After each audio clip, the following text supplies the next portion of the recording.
If your product is being advertised below the price you set and you didn't approve it, that's a MAP problem, and it's more common than most brands realize.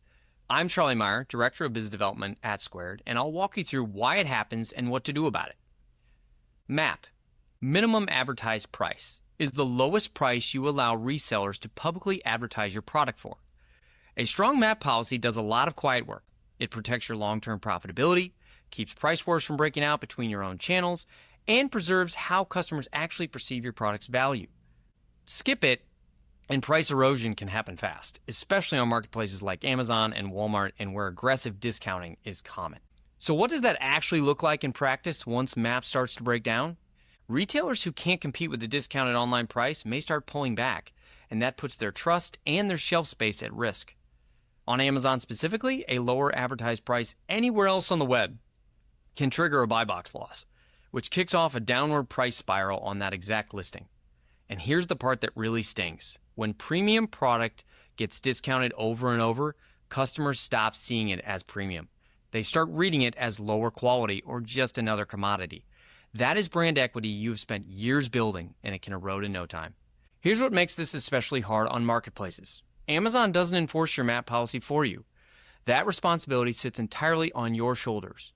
Amazon isn't going to flag a violation or step in on your behalf.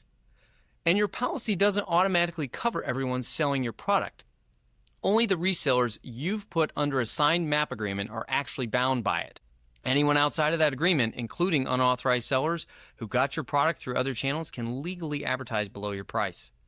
On top of that, you often don't know who's selling your product until you go looking. Marketplaces make it easy for unauthorized sellers to list under your brand, and figuring out which sellers are actually yours to worry about takes real, ongoing monitoring. It's not a one-time check. So given all of that, what actually works?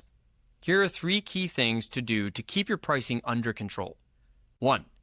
Every authorized reseller and distributor signs a formal MAP agreement upfront, so the rules and the consequences are clear before there's ever a violation to deal with. And you keep that distribution list tight and known. If you know exactly who you've authorized to sell your product, you can trace a violation back to where it started instead of guessing. 2, you monitor advertised prices continuously.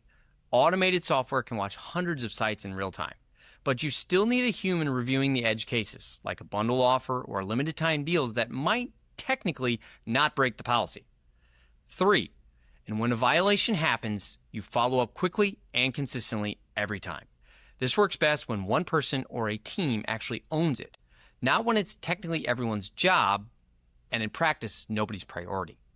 At the end of the day, MAP enforcement isn't something you write once and file away. It's ongoing operational work, monitoring, documenting, and following through again and again. But do it well, and you're protecting your margins, your retail relationships, and how your brand actually shows up in the market. That protection is worth every bit of effort it takes to maintain. None of this is complicated on its own. It's the consistency that's hard. If this was helpful, give it a like, smash the subscribe button, and if you've got questions or you've run into MAP issues on your own, please drop them in the comments. Thanks for tuning in, and we'll see you next time.